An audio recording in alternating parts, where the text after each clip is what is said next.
Verso instructional video, I'm going to show you how to use some of the tools embedded within your activity creation that will help students or help support students in their giving of responses, but also in their digital discourse in collaborating with other students as well. So, as I'm creating this assignment, I've given it a name.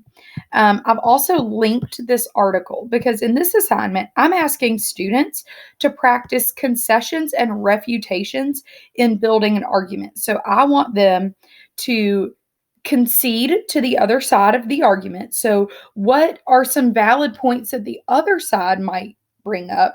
But I also want them to refute that. Why is their argument better than the other side?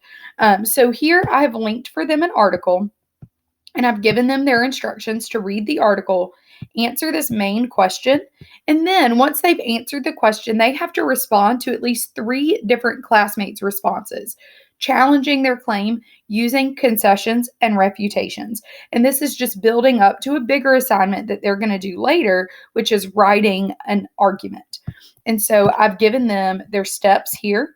And then I've also given them their main question. But what Verso offers that I really love is support for students. And you'll notice that it says it's recommended. You don't have to include this into your activity.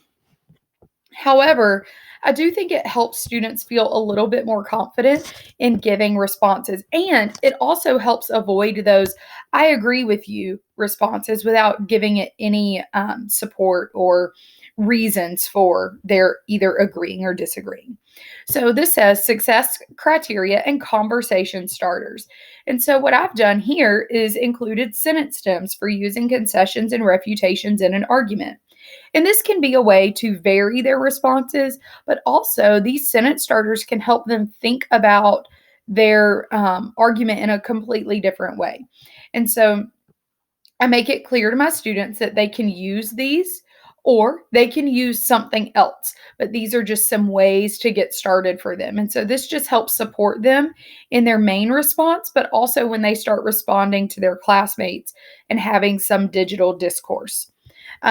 We've got suggested contextual vocabulary. And so agree and disagree, they might include those.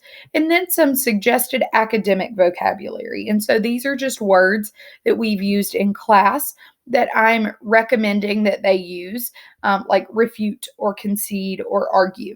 And so these are just some ways to support students' thinking as they go through this response process, either in their main response or as they're responding to other students. And it can really help give more um, more in-depth discourse for students as they collaborate in this online environment. This is also something that you can do in person in face-to-face classes while students are at their desk, and you can support them in their digital discourse that way as a way to prepare for more verbal discourse as well. So these are just some things you can do to help support students using Verso. Thank you so much for watching.